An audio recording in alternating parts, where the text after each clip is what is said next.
கடந்த வருஷம் நான் இதே புத்தக கண்காட்சியில் வந்து பேசினப்போ இந்த கூட்டத்தை விட இந்த தடவை ரொம்ப அதிகமாக இருக்குது, ரொம்ப ஆச்சரியமாக இருக்குது, சந்தோஷமாக இருக்குது. ரொம்ப ஒரு பாசிட்டிவான ஒரு எனர்ஜியாக இருக்குது. இவ்வளோ பேர் வந்து போனதும் இந்த கூட்டத்தில் இவ்வளோ பேர் எல்லாமே தான் இந்த பக்கம் அந்த பக்கம் வேறு உட்காந்து சேர் போட்டு உட்காந்து கேட்குற அளவுக்கு காஞ்சிபுரத்தில் இலக்கிய வாசிப்பு வந்து அதிகரிக்கிறது, புத்தகங்களின் மீதான வந்து மோகம் அதிகரிக்கிறது அப்படிங்கிறது ஒரு சந்தோஷமான விஷயம். இப்போ பேசின கொஞ்ச நேரத்துக்கு முன்னாடி பேசின அந்த ஆசிரியர் சொன்னாங்க, அவங்க சொன்னது எனக்கு ரொம்ப பிடிச்ச விஷயம் என்னன்னா, வருங்கால எழுத்தாளர்கள் நிறைய பேர் இருக்காங்கன்னு சொன்னாங்க. உண்மையிலே அவங்க கேட்டுருக்கீங்க. உண்மையிலே வந்து அவ்வளோ தன்னம்பிக்கையாக வந்து நானும் அதுதான் சொல்லணும்னு நினச்சேன். எவ்வளோ பழமையான, எவ்வளவு வரலாற்று செறிவான, எவ்வளவு பண்பாட்டு செறிவான ஒரு நகரம் காஞ்சிபுரம். தமிழ் மொழியின் தமிழ் பண்பாட்டின் அடையாளமாக இருக்கக்கூடிய இந்த நகரத்திலிருந்து இந்நேரம் நூற்றுக்கணக்கான எழுத்தாளர் தெரிஞ்சவர்கள் உருவாயிருக்கணுமா இல்லையா? ஏன் நிறைவேற்று சொல்லக்கூடிய அளவுக்கு போய் இருக்கிறோம்? எது நம்மை இந்த தமிழ் மொழியிலிருந்து, மொழிப்பற்றிலிருந்து எழுத்தாளர்களாக ஆகும் அந்த எண்ணங்கள்லேருந்து எது நம்மளை விளக்கிச்சு, எது நம்மளுடைய பண்பாட்டிலிருந்து விளக்கிச்சு அப்படிங்கிறது நீங்கள் எல்லாம் யோசிக்கணும்.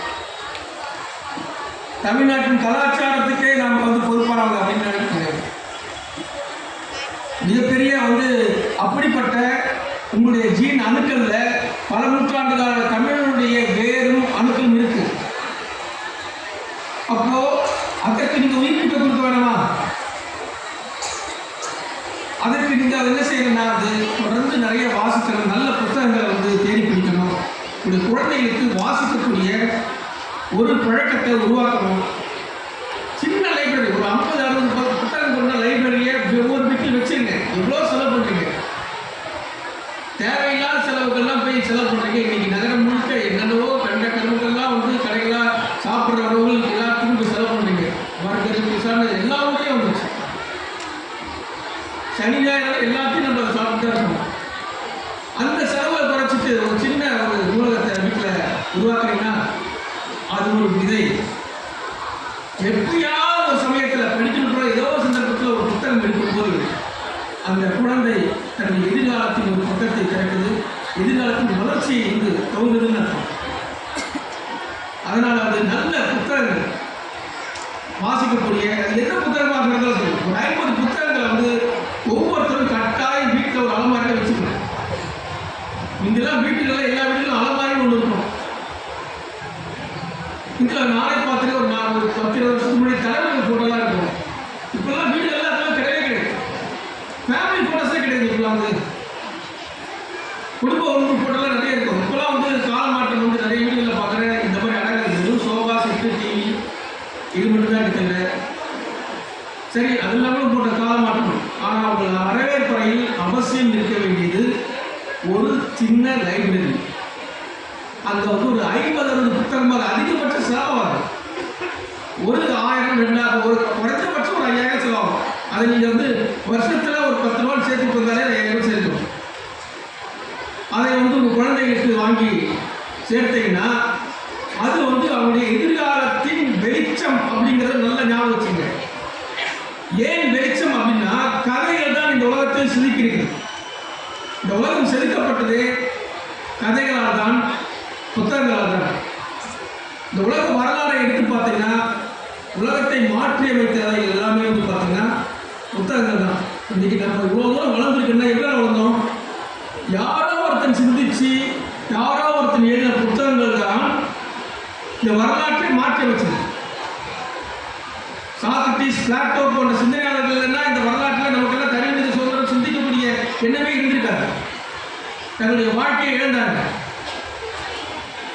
கார்ல் மார்க்ஸ் என்ற ஒரு மகத்தான மேதை, அவருடைய மூலதனம் என்ற புத்தகம் மட்டும் அவர் எழுதாவிட்டால் இந்த உலகம் இன்னும் வந்து இதேச்சதிகாரத்தின் பிடியில் அடிமைப்பட்டு தான் இருக்கும்.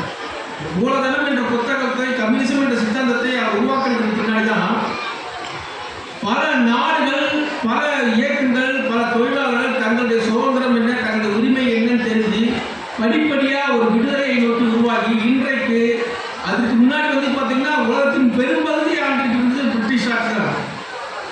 இன்னும் நம்ம அறிவிச்சங்களையாக இருந்துருக்கோம். ராஜாக்கள் ஆட்சியாகவும் இல்லை வந்து இதேச்சதிகாரத்துக்கு கீழே ஒரு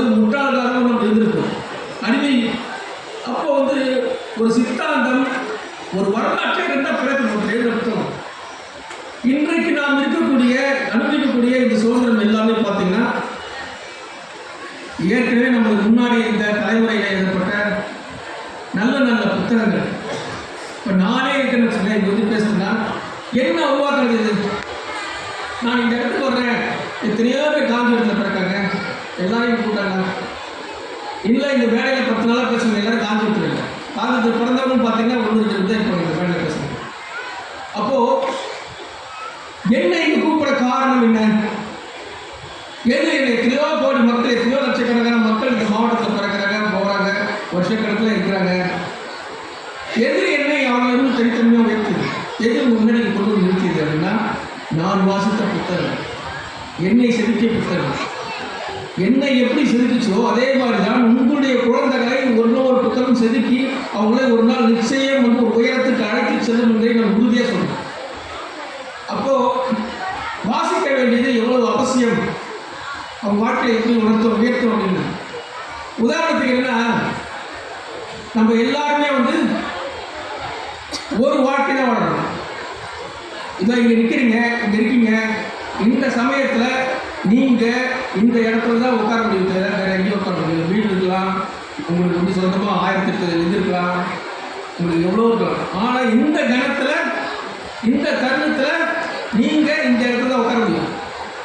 அப்போ ஒரு மனுஷனுக்கு வாய்ஸ் முழுக்க காலம் உண்டு, ஒரே விதமான அவன் வாழ்ந்து ஒரு 60-70 வருஷமோ இல்லை 80 வருஷமோ அவன் வந்து கிடைக்கிறாரு. முதல் 10-15 வருஷம் வந்து படிக்கிறது 20 வருஷத்துக்கு செலவு பண்ணிடலாம். மிச்சம் இருக்கிற வருஷம் முழுக்க அவன் வாழ்க்கையில் சம்பாதிச்சுக்கு எதுவும் போராடல, அங்கேருந்து தோங்குது அவனுடைய வாழ்க்கை. கடைசி வரைக்கும் அவன் வரலன்னா, அதிகம் வளரலன்னா அவன் கிடைத்த வாழ்க்கையை மட்டுமே வாழ்வான். அவன் வந்து செட்டில் மாடு சுற்றின மாதிரி அவன் ஊரில் இருக்கக்கூடிய ஏதோ வேலை, ஏதோ ஒரு வாழ்க்கை, ஏதோ ஒரு அப்படிதான் நினைக்கிறது. யார் இதை உடைச்சிட்டு மேலே வர முடியும்னா அவனுக்கு இன்னொரு வாழ்க்கையோட அனுபவம். ஏன்னா இந்த குறிப்பிட்ட வாழ்க்கையில் நமக்கு என்ன அனுபவம் கிடைக்குதோ அதை தான் நம்ம முடிவுக்கிறோம். ஆனால் செய்யறது தப்பு. எவ்வளோ சொன்னால் புத்தகத்தில் நமக்கு வந்து வாழ்க்கையோட அனுபவத்தில் வந்து எது நடத்த வச்சுட்டாங்க. அப்போ ஆனால் வந்து ஒரு நாவல் படிக்கிறீங்கன்னு வச்சுக்கோங்க, ஒரு புத்தகம் படிக்கிறீங்க, ஒரு நாவல் படிக்கிறீங்க, ஒரு கதை படிக்கிறீங்கன்னா அதில் வந்து நம்மளை மாதிரி வாழ்ந்து முடிச்சோடைய ஒரு வாழ்க்கை முழுசாக நீங்கள் பார்க்குறீங்க. அவனுடைய வாழ்க்கையோட கஷ்ட நஷ்டங்கள் அனுபவிக்கிறீங்க. உயிரோட்டமாக அவனுடைய என்ன உணர்வுகள் அடிக்கும் போது உங்களுக்கு அதன் மூலமாக பல அனுபவங்கள் கிடைக்குது. அப்போ வந்து என்னன்னா, உங்களுடைய ஒரு வாழ்க்கையோடு சேர்ந்து இன்னொரு வாழ்க்கை அந்த அனுபவங்கள் சேருது. அந்த அனுபவங்கள் சேரும்போது ஓ, இந்த விஷயங்கள் நம்ம இருக்கக்கூடாது, செய்யக்கூடாது, இதெல்லாம் உங்களுக்கு பக்குவம் வருது. அப்போ அறிவு கூர்மையாகுது. அப்போ ஒவ்வொரு புத்தகம் படிக்கும்போது நீங்கள் உங்கள் கூட இருக்கிற மற்ற ஆளுங்க ஒரு படி உயர்றீங்க. அப்போ நல்ல புத்தகங்களை தேடி நீங்கள் தேர்ந்தெடுக்கக்கூடிய புத்தகங்கள் நல்ல புத்தகமாக, சரியான புத்தகமாக இருந்தால் நீங்கள் கிராஸ் பண்ணி மற்றவர்களை மேலே படிப்படியாக உயர்ந்து முன்னாடி போவீங்க. எனக்கு நேரம் அப்படிதான்.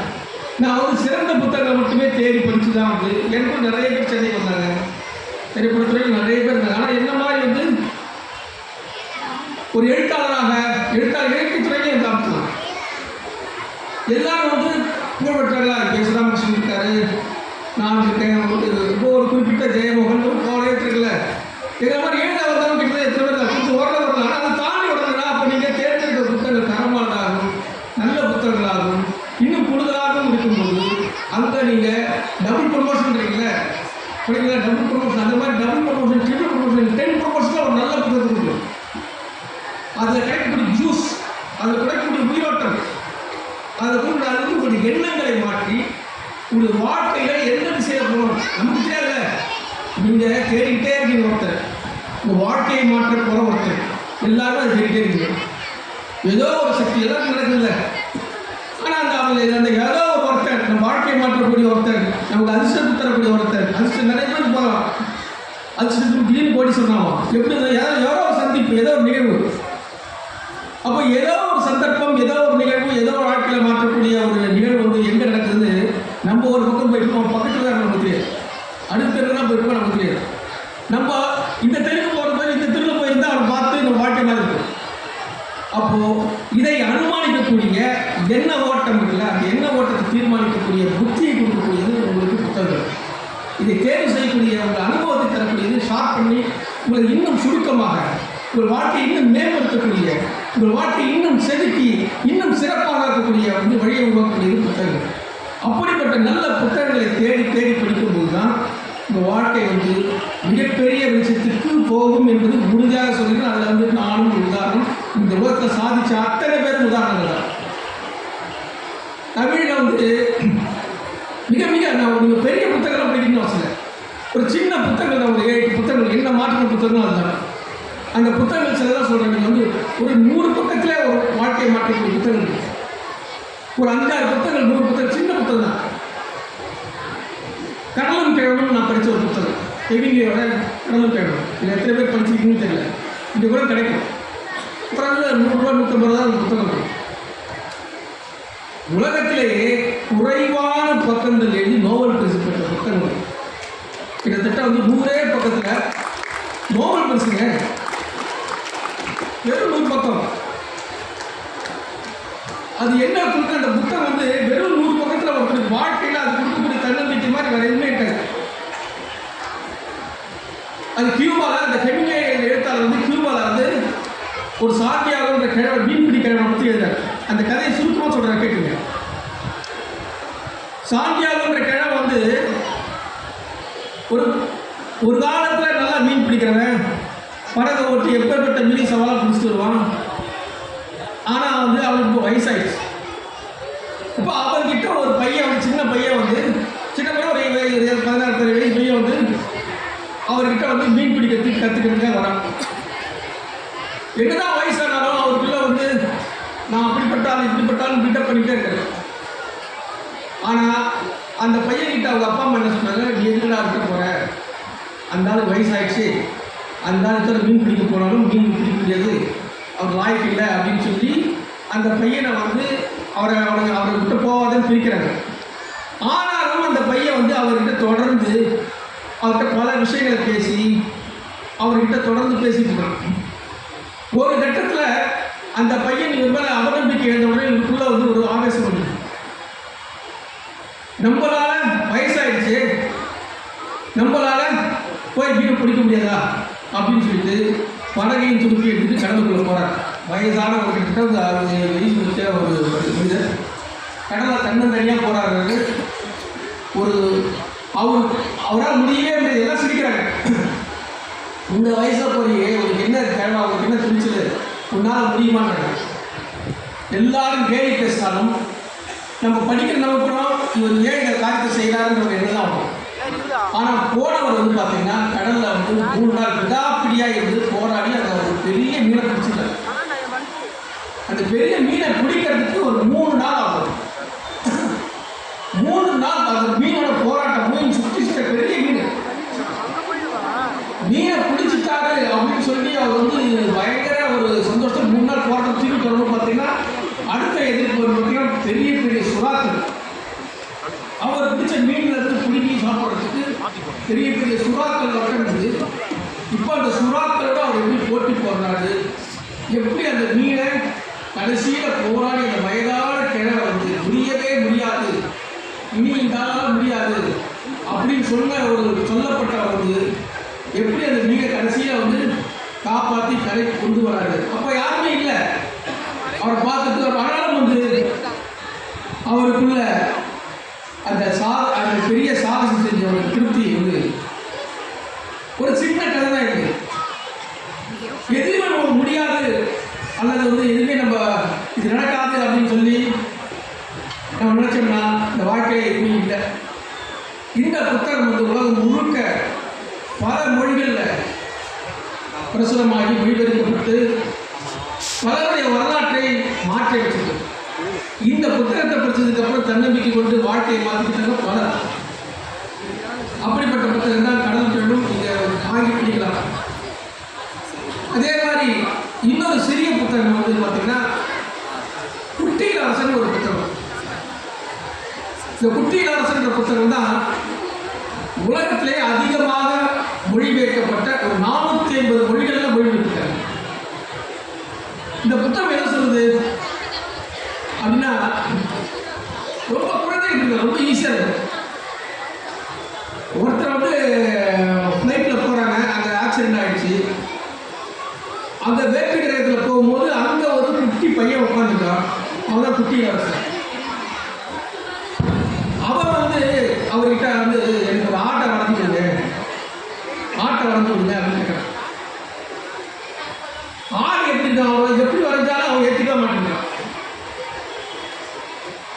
அப்புறம் அந்த ஆட்டை வந்து ஒரு ஒரு கோடு போட்டு மேலே ஒரு துண்டை போட்டு ஒரு கோடு போட்டோடனே இதுதான் ஆடுன்னு நம்புறாங்க. அது ஏன்னு கேட்டால் அந்த ஆடு அதுக்குள்ள ஒழிஞ்சிருக்கு அப்படின்றாங்க. இதை பார்க்கறதுக்கு, இதை கேட்கறதுக்கு, இந்த மாதிரி சம்பவங்கள்லாம் கேட்கறதுக்கு வினோதமாக இருக்கும். வாழ்க்கையில் இந்த மாதிரியான உண்மைகள் வேற ஒன்று இருக்கு. நம்ம அழகு நம்ம சுற்றி நடக்கக்கூடிய வினோதமான விஷயங்களை தவற வேண்டும். இன்றைக்கு இருக்கக்கூடிய உலகம் வந்து பார்த்தீங்கன்னா பாதி பேர் செல்போனில் ஆக்கிரமிச்சிருக்கோம். நம்ம வாழ்க்கையே வந்து இன்னைக்கு சுவிட்ச் போட்ட மாதிரி வந்து ஒரு வேளை சாப்பிட்றோம், அடுத்த வேலைக்கு என்ன பண்ண போகிறோம் அப்படின்னு வந்து போய்கிட்டே இருக்கோம். இன்றைக்கு இன்னைக்கு இருக்கக்கூடிய பொருளாதார சூழல் நம்ம வாழ்க்கையை தீர்மானிக்கிறது நம்ம இல்லை, வேற ஒருத்தர் தான் தீர்மானிக்கிறாங்க. உலகம் முழுக்க இருக்கக்கூடிய பொருளாதார சந்தைகள், பொருளாதார போட்டிகள் வந்து நம்ம கிட்ட இன்ஃப்ளூயன்ஸ் பண்ணி ஒவ்வொரு நாளும் ஒவ்வொரு அமேசான் இன்னைக்கு வந்ததுக்கப்புறம் எல்லாரும் ஆர்டர் பண்ணி ஆன்லைனில் தான் சாப்பிட்றோம், ஆன்லைனில் தான் வாங்குற எல்லா புத்தகமும். ஆன்லைனில் வாங்குறது எல்லாத்தையும் ஒரு ஃபேஷன் ஆயிடுச்சு. காசு கொடுக்கும் போது எண்ணி பேரம் பேசுவாங்க காய்கறி கரெக்டாக. ஆனால் கூகுள் பேல எக்ஸ்ட்ரா போடுவாங்க, 38 ரூபா 40 ரூபா போடுவாங்க. ஆனால் காய்கறி கடைகள் எதுக்கு வந்தால் வீட்டில் வந்தால் வந்து அவங்ககிட்ட வந்து பேரம் பேசுவாங்க. அப்படி இந்த ஆன்லைன் கலாச்சாரம் அப்படின்றது என்னைக்கு இப்போ ஊடுருச்சோ உலகம் வந்து நம்மளுடைய போலித்தனங்களால் நம்மளை ஆக்கிரமிச்சு நம்ம வாழ்க்கையை நம்ம இருந்து பறித்து நம்ம வந்து இன்றைக்கு நம்முடைய அசலான வாழ்க்கையை எழுதுறோம். இந்த அசலான வாழ்க்கையை நம்ம எப்படி மீட்டெடுக்க போகிறோம்? நம்ம வாழ்க்கையில் அழகுணர்ச்சி இல்லாத போகிறோம். அழகு நம்ம சுற்றி இருக்கக்கூடிய ஒரு அழகான விஷயங்களை வந்து நம்ம தரிசிக்கிறதே இல்லை. என்றைக்கு நாம் நம்ம சுற்றி இருக்கக்கூடிய நுட்பமான விஷயங்களை ரசிக்கிறோமோ அன்றைக்கு தான் நீங்கள் உயிருள்ள மனிதனாக உருவாகிறீங்க மட்டும் தெரிஞ்சுங்க. ஏன்னா உங்கள் மண்ணில் ஆக்கிரமிச்சிருக்கிறது நீங்கள் இல்லை. உங்கள் மைண்டு ஃபுல்லாக ஏற்கனவே வேற பொருள்களாலும் வேற ஒரு விஷயங்களால் ஆக்கிரமிச்சிருக்கு. நீங்கள் உங்களை கண்டுபிடிங்க. உங்களுக்குள்ள இருக்கக்கூடிய உண்மையான ஆள் யாரும் யோசிங்க. அவருக்குள்ள இருக்கிறது இந்த வெளியுறவு இல்லை, உள்ளுக்குள்ள அவருக்குள்ள ஒரு ரசனை இருக்கா, அவருக்குள்ள ஒரு குழந்தை இருக்கு. சின்ன வயசுல குழந்தைகளை பார்க்குறீங்களே, குழந்தைகளை எவ்வளோ மகிழ்ச்சியாக இருக்குது பார்த்தீங்கன்னா, எங்கன்னா ஒரு நிகழ்ச்சி போய் குழந்தைங்க மட்டும் துணி துணியாக இருக்குங்க. அவங்களுக்குள்ள எந்த கவலையாக இருக்கா? எந்த கவலையும் இல்லை. ஏன் நம்ம வந்து அந்த வாழ்க்கையை எழுந்துட்டோம்? ஏன் வளர வளர நம்ம வந்து ஏன் வந்து நம்ம ஒரு எந்திரத்தனமான வாழ்க்கை காட்டுட்டோம்? எது நம்மளை ஆக்கிச்சது? ஏதாவது ஒரு கட்டுப்பட்ட மாதிரி, ஏதாவது ஒரு இயந்திரத்துக்கு கட்டுப்பட்ட மாதிரி நம்ம எல்லாம் வந்து பண தேவைகளுக்காகவும் வாழ்க்கைக்காகவும் நம்ம எழுந்துட்டோம். அப்படிப்பட்ட சூழலில் நம்முடைய ரசனையை, நம்முடைய உணர்வுகளை வேறு திசைக்கு மாற்றக்கூடிய, வேறு ஒரு அனுபவங்களுக்கு மாற்றக்கூடிய, ஒரு கவித்துவமான ஒரு அழகை ரசிக்கக்கூடிய மனிதனாக நம்ம மாறும்போது தான் இருந்து முன்னேற விளைக்கலாம். பொருளாதார ஐயாயிரம் வாக்குமூலம் ஜான் பெக்கின்ஸ் ஒரு அருமையான முன்னாடி நம்ம எல்லாம் எப்படி வந்து ஒரு அமெரிக்க சந்தை பொருளாதாரம் மூலமாக எப்படி முடக்கப்பட்டிருக்கோம் அப்படிங்கிறதுக்கு மிக மிக விளக்கம். எப்படி அமெரிக்க ஏகாதிபத்தியம் வந்து எப்படி நம்மளை வந்து நுணுக்கமாக வந்து வளர்ச்சிக்குது உலகம் முழுக்க. அந்த புத்தகம் இங்கே கிடைக்கும், பாருங்கள், பிடிச்சி மாதிரி வாசிக்கும். நம்ம எல்லாரையும் அறிவுள்ளவனாக பார்க்கக்கூடிய இன்றைய காலத்துக்கு அவசியமான தேவையான புத்தகங்கள். இன்றைக்கு அமெரிக்கா வந்து பார்த்தீங்கன்னா இன்னைக்கு மிகப்பெரிய மோசமான சூழல், எல்லாரையும் கவர்ச்சி காட்டினாங்க. அமெரிக்கா வந்துட்டா உலகமே மாறும், அமெரிக்கா வந்துட்டா சொர்க்க பூமி, அமெரிக்கா தான் இந்த நாட்டோட விடுதலை, எல்லாரும் நீங்கள் அமெரிக்காவில் வாழலாம், நீங்கள் தகுதியே இல்லைன்ற அளவுக்கு உணர்த்துனாங்க. ஆனால் இன்னைக்கு பார்த்தீங்கன்னா ட்ரம்ப் வந்ததுக்கப்புறம் நிலைமை தலைகீழாக மாறுது. அமெரிக்கா பற்றி எரியுது. அமெரிக்கா வந்து பல பேர் வந்து அங்கே இருக்கிறவங்களாம் சங்கிலி போட்டு குடிநீர் பெறவங்களாம் அனுப்பிக்கிறாங்க. எது மாற்றுச்சு? அதிகப்படியான ஆசை தான், பேராசை தான். எலான் மஸ்க்னு ஒருத்தர் வந்து அவன் தான் உலகத்தை தீர்மானிக்கிறான். இப்படி அவர் வந்து இந்த மட்டும் ராக்கெட்டில் வந்து டூர் போகிற மாதிரி இங்கேருந்து பயிற்சி எடுத்து டூர் போகிறான்னு சொல்லிட்டு கணக்கு போட்டாங்க. இதெல்லாம் ஃபெயிலர் ஆகிடுச்சு. அவங்களுடைய ஆசை நம்மளை பழி வாங்கி, நம்மளை பலி வாங்கி, நம்மளுடைய இந்த அழகு உணர்ச்சியை சுரண்டிடுது அப்படிங்கிறத நான் சொல்ல வரேன். அப்போ இதுக்கு எப்படி நம்ம தப்பிக்க போறோம்னா, இதுக்கு தப்பிக்கிறதுக்கு ஒரே வழி புத்தகங்கள். இந்த மாதிரி எளிமையான அழகு உணர்ச்சியை கொண்டக்கூடிய நல்ல கவித்துவமான நல்ல நல்ல நூல்களை தேடி பிடிச்சிங்கன்னா அது உங்கள் வாழ்க்கையை இன்னும் உயர்ந்ததாக இருக்கும். நீங்களே யோசிச்சு பாருங்க. நீங்க எப்ப சின்ன வயசுல மேகத்தை பார்த்துருக்கீங்களா? வினோதமான உருவங்கள்லாம் அது தோன்றும். அந்த தருணங்களை நீங்கள் யோசிச்சு பாருங்க. உங்களுடைய கற்பனை வந்து அதை வந்து என்னென்ன உருவத்தெல்லாம் உருவாக்கிட்டு அப்போ அந்த மாதிரி ரசிக்கக்கூடிய இயற்கை நம்ம சுற்றி நிறைய இருக்கு, நம்ம பார்க்கறது இல்லை. ஏன் அது தேவை அப்படின்னா அங்கதான் நீங்க இருக்கீங்க. உங்களுடைய அசலான ஆழ்மனம்ன்றது அந்த மாதிரி ரசிக்கக்கூடிய மனநிலையில் தான் இருக்கு. அங்கதான் உயிருள்ளமான மனிதன் இருக்காங்க. அப்படிப்பட்ட உயிருள்ள மனிதனை நீங்க உருவாக்கணும்னா திரும்ப வந்து நீங்க ஒரு அற்புதமான புத்தகங்கள், அதே மாதிரி சிறிய புத்தகம் வந்து இன்னொரு சிறிய புத்தகம் வந்து லலித் முடிந்த செயல்கள், அதுவும் ரொம்ப சின்ன புத்தகம். நான் சொல்ற புத்தகங்கள் எல்லாமே 100 பக்கத்துக்குள்ள தான். இந்த லலித் முடிந்த செயல்கள் வந்து அருமையான காதல் கதை. செல்மா தராமி என்ற ஒரு பெண்ணை வந்து அந்த காதலிச்ச ஒரு கதை இருக்குது. அந்த புத்தகம் அவசியம் வாங்கிட்டு எல்லாரும் ஒவ்வொரு வீட்லையும் இருந்தால் இந்த புத்தகங்கள் வந்து இருந்தால் அந்த புத்தகம் என்றைக்காவது ஒரு நாள் வந்து உங்களுடைய வாழ்க்கையை வந்து நசீவையும் உண்டாக்கும், உங்களுடைய வாழ்க்கையில் ஒரு ஜன்னலை திறக்கும், உங்களுடைய வாழ்க்கையை வந்து இந்த ஒரு சிக்கலான வாழ்க்கையை தப்பிட்டு வரும். அதே மாதிரி என்னை மாற்றிய புத்தகங்கள், என்னை செதுக்கிய புத்தகங்கள்னா மிக மிக முக்கியமான புத்தகம் வந்து ருஷ்ய எழுத்தாளர் தஸ்தாஸ்கி எழுதின வெண்ணிறங்கள். ஒரு சிறிய கதை இருக்குது.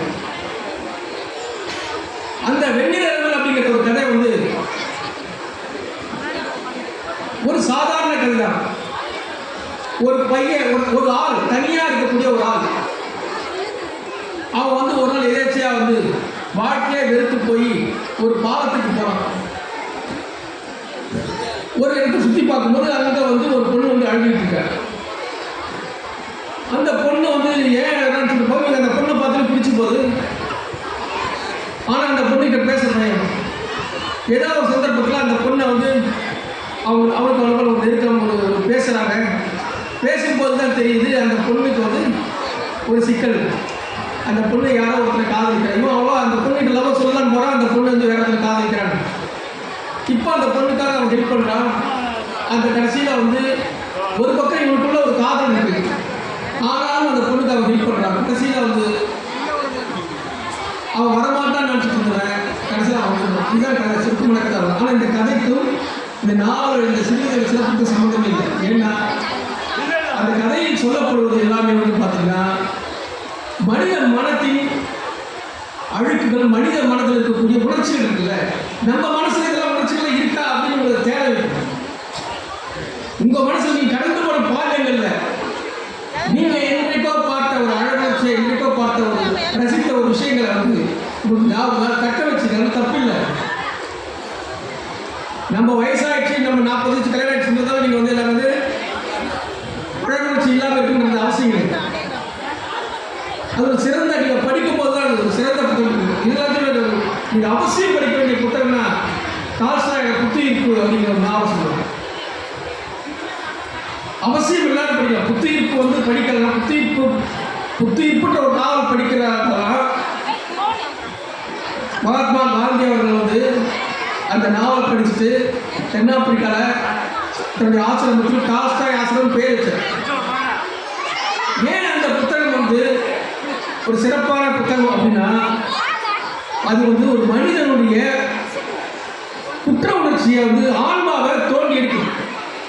ஒரு பணக்கார ஆள், பணக்கார பிரபு தன் வீட்டில் வேலை செய்யக்கூடிய ஒரு பெண்ணை வந்து அவன்கிட்ட காதலிக்கிறேன்னு சொல்லி ஏதோ ஒரு சந்தர்ப்பத்தில் அவன் வந்து மொலாஸ் பண்ணிடுறான். அவனுக்கு தெரிஞ்சா தெரியாது, 2 பேர் விருப்பப்படியே நடக்குது. ஆனால் அந்த பொண்ணு வேலைக்கார பெண்ணாக இருக்கிறதால இவனுக்கு தொடர்ந்து வந்து அவன் கல்யாணம் பண்ண முடியல. பிறகு ஒரு காலத்தில் அவன் வந்து ஒரு ஜட்ஜா, நீதிபதியாக போகும்போது பார்த்தீங்கன்னா அந்த நீதிபதிக்கு முன்னாடி வழக்கு ஒன்று வருது. அங்கே வந்து பார்த்தீங்கன்னா விபச்சாரத்தில் கைதான ஒரு 7-8 பெண்கள் வராங்க. அதில் ஒரு பெண் யாருன்னா அவனுக்கு சின்ன வயசில் அவனால் பாதிப்புகளான அந்த பெண். இப்போ அவளுக்கு வந்து தெரிய வருது, நம்ம தான் இந்த பெண்ணுடைய வாழ்க்கையை கெடுத்ததுக்கு காரணமாயிட்டோம் அப்படின்னு சொல்லிட்டு அந்த பெண்ணை வந்து அவளை சைவீரிய சிறைக்கு அனுப்பிச்சிட்டாங்க. அவள் சைவீரிய சிறைக்கு அனுப்பிச்ச உடனே அவள் வந்து என்ன சொல்லி இவன் போய் பார்க்குறான், என்னை மன்னிச்சிடு. அவகிட்ட இவன் கேட்கறதுல என்னன்னா, என்னை மன்னிச்சிடு, என்னை தயவுச்சு நான் தப்பு செஞ்சுட்டேன் அப்படின்னு குற்ற உணர்ச்சி உருவாக்குது. அதுக்காக வந்து அந்த பொண்ணுகிட்ட ஒரு வார்த்தையை விடுதலையும் செய்ய முடியாது. இவங்கிட்ட அது சட்டம்.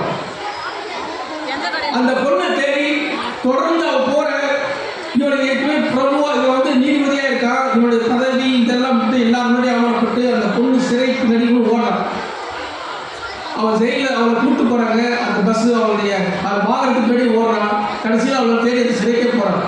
ஆனால் அவள் அதை பற்றி கண்டிப்பாக கடைசியில் சித்தான ஒரே நான் மன்னிக்க மட்டும் மாட்டுங்கிறான். இப்போ இந்த தவறு ஏன் வந்து இந்த புத்தகம் படிக்கும்போது நம்மளுடைய நாம் செய்த தவறுகள் எல்லாம் நம்ம மனசை சுற்றி நிற்கும். ஒரு நல்ல புத்தகம் வந்து நம்ம ஆன்மாவுக்கு அழுக்குகளை சுத்தரிக்கும் போது நம்ம மனசு விசாலமாகுது. நம்ம ஒரு படி மேன்மையுள்ள மனிதனாக உருவாகும். அந்த மேன்மையுள்ள மனிதனால தான் ஒரு சிறந்த படைப்பாளியாகவும் சிறந்த மனிதனாகவும் உருவாக முடியும்.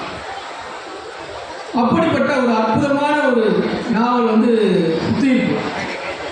நாம் வந்து பார்த்தீங்கன்னா நம்மளுடைய கதாநாயகர்கள் நம்மளுடைய படங்கள்ல எல்லாம் பார்க்குற கதாநாயகர்கள் தவறே செய்யக்கூடாது, எல்லா இடத்துலையும் நேர்மையான அப்படிப்பட்ட கதைகள் எல்லாமே மோசமான கதைகள், நம்மளை மழுங்கடிக்கக்கூடிய கதைகள். நம்ம படிக்கிற பக்கத்தில் தவறே செய்யலைன்னா அந்த படம் நமக்கு தேவையில்லை, அங்கே ஏமாத்துறான்னு அர்த்தம். நம்ம பார்க்குற பல படங்கள் இதுதான். ஏதோ சாதகம் செய்யலாம், ஏதோ ஒரு 4 பேர் அடிக்கிறான் கொள்றான், கடைசிக்கு அவன் நல்லவனாக இருக்காங்க நல்லவனாக இருக்காங்க ஏதாவது சொன்னாலே அந்த மோசடி. அதனால் நமக்கு பலன் கிடையாது. காந்தியோட சுயசரிதை, மகாத்மா காந்தியோட சுயசரிதை, சத்திய சோதனை ஏன் வெற்றி பெற்று தெரியுமா? சத்திய சோதனை காந்தி எழுதினால் மட்டுமே வெற்றி பெறல, அதை எப்படி எழுதினார் என்பதுதான். அவர் தன்னுடைய குற்றங்களை தன்னுடைய தவறுகளை வெளிப்படையாக அதை சொல்றார். ஒரு சிலர் எனக்கு சொல்லுவாங்க சத்திய சோதனை வெற்றி பெற்று. பொதுவாக சினிமாவில் எல்லாரும் சொல்லுவாங்க லேசாக வந்து இந்த பாலியல் விஷயங்கள்லாம் இருந்தால் வந்து எப்படி சக்ஸஸ் ஆகும்.